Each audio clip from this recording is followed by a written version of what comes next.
Hey, thank you for coming to my show. I think you'll hear something today that makes you click that like button, share with your people, and subscribe so you don't miss what's next. Let's stay connected. Tell me what you think in the comments. Thank you for joining us here at Our Unseen Roots. I'm Lionel Gentle, your host. And today we have Tiffani Holmes. Tiffani, how are you today? I'm great. Thank you for asking. How are you? I'm fine, thank you. I'm fine, thank you. So, the way I like to start my show, who are you? Who am I? I am a daughter. I'm a sister. I'm an aunt. To the community, I like to think of myself as a change agent. I try and make situations better wherever I'm at. What has been the life forming incident in your life? I would say a life forming incident in my life has just been living, if I can say that, just the sum total of all the life experiences that I've had, whether it's watching someone bring life into the world, watching life leave someone's body, and all the things in between. All of them have culminated to shape who I am today. Help you meet the challenges that face you? hmm Who are some of those people? so I would say my co-developers on the project, Tasha and Jackie, have been, I mean, we couldn't have done this project, I would say, without each other. We have worked really hard on it. We have learned a lot about ourselves and each other. And we've stuck it out for that duration. And I think it takes unique personalities and character to be able to do that. So for them, sure. I have other good friends who support me outside of that project that I can just be myself with, and I can say anything to them and they don't judge it. They accept me, they accept the thought, they accept the moment, and who are free enough to be like, okay, you tripping, to get it together, or to be like, you're absolutely right and you need to act on that. So the fact that I have these genuine relationships that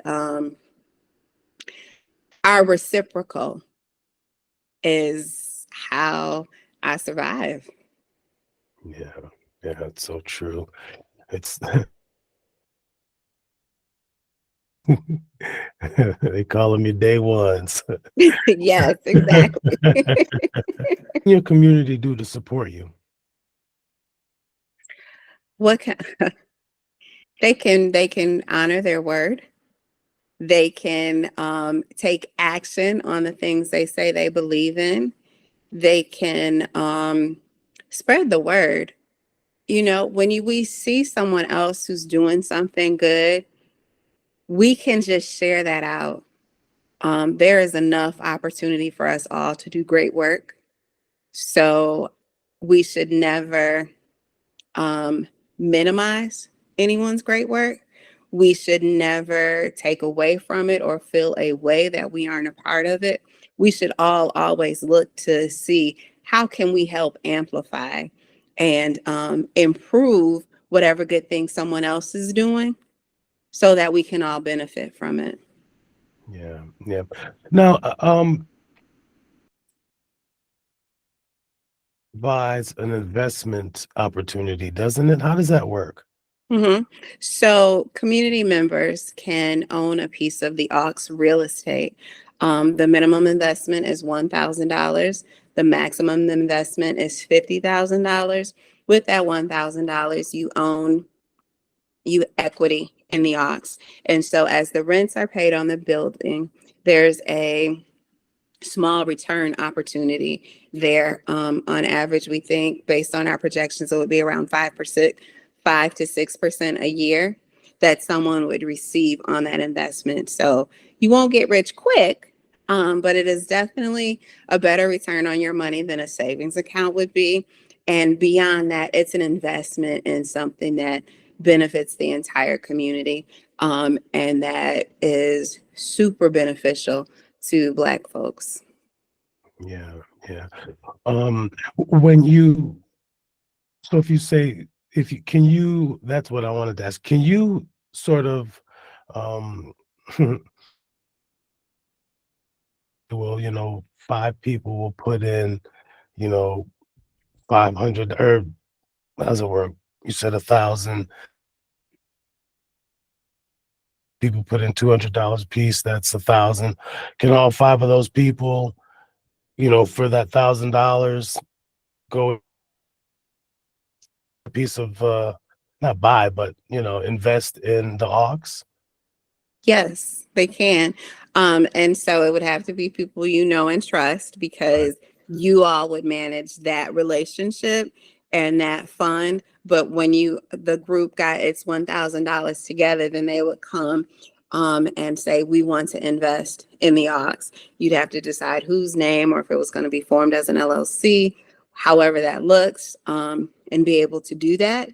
And then you'd be invested. For example, I invested on behalf of my niece so that she would have a legacy. She's a college student. She ain't got no money.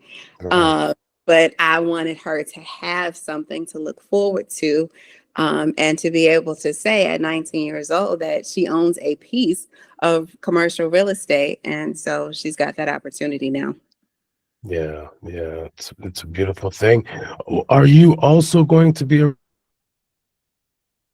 like a business that you own or run? Yes, so I will be a part of the Ox Wellness Collective, which is a wellness center within the Ox that will have a movement studio, a conference room for nutrition and health classes, a private gym, and some treatment areas for things like health coaching, massage therapy, acupuncture, etc. Oh, wow, nice. What other visions do you have for your community? So my vision for the community is very similar to the Ox. It's total wellness. And so it's being well mentally, physically, emotionally, but financial wellness. I really want to see my community thrive financially.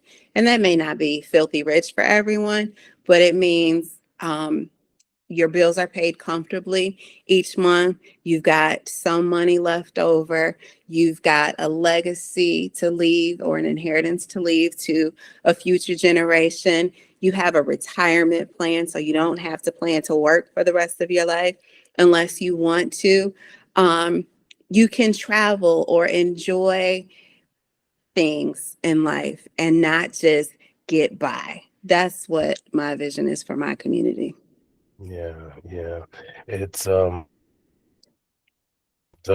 mental health is very important, especially in the Black community, because I don't feel like enough of us are well equipped or well informed about the importance of mental health. What can you share? What knowledge can you share about that we may not know? I'm sorry, your question cut off. What knowledge can I share about? We may not know about, because you've mentioned it a few times in your answer: mental health, mental wellness. How has it benefited you? hmm hmm Well, I think the first thing to think about when it comes to mental health is it's not always having a mental health diagnosis that says that you need to see a therapist, a psychiatrist, psychologist. It is really, it starts with your day to day living and having coping skills and outlets for your feelings and things like that. So we are all responsible and have um, a mental health component to our lives that we need to think about. And so it could be as simple as making sure that you have a healthy mental state in how you process things and how you deal with things. It doesn't always have to be something that's medically treated. And so just being in tune to how am I feeling today? When this person at work said that, how did I feel about it? How did I process it? How did I move forward? Am I dwelling on this? Am I reacting to it now and treating everybody a certain way as a result of it? So it's just really examining our actions and behaviors based on mood and incidents that happen to us and making sure that just as conscious as we are about our physical bodies, we are cognizant of what's going on with us mentally. Are you planning to have seminars and talks about mental health? Hmm. Yes, we are. We will have various topics that we cover as an ongoing basis, whether it's community at large, workshops and seminars, or individual client centered things. Okay, okay. What does liberation look like for Black women? Liberation for Black women is the freedom from having to do it all. I think that we have put on this cape on ourselves that says if no one else does it, we will do it because it has to get done. Liberation for us will be us mentally taking that responsibility off of ourselves. But I think the way we can do that is to remind ourselves we don't have to save the world. But two, it would be great to see other folks step up and take some of that load off of us instead of looking to us and expecting us to always be that. Yeah, yeah. What do you think Black men can do to help become allies to Black women in their fight to do what's right? Stay off podcast talking crazy about us first and foremost. Ooh, no, keep going, please, please. This is the first time a You know, lot. I see it a lot. yeah, I feel like no good comes of us um berating each other, especially in generalities. If there is a specific gripe that you have against Tiffany, speak on that. But the minute you take a characteristic that I have and assign it to all other sisters, you've done us all a disservice. And I feel like far too often that is what is happening. And you can say that the reverse is true as well. That's not my issue right now because that's not the question I was asked. So I think the first thing Black men can do to help out Black women is to stop berating us publicly on these podcasts. Really talk to us on an individual level, the ones that you interact with, to resolve whatever those issues might look like. Number one. Number two, um, like just accept us as we are. We've gone out and gotten jobs and education and all these other things that folks swear keep us single because we've had to.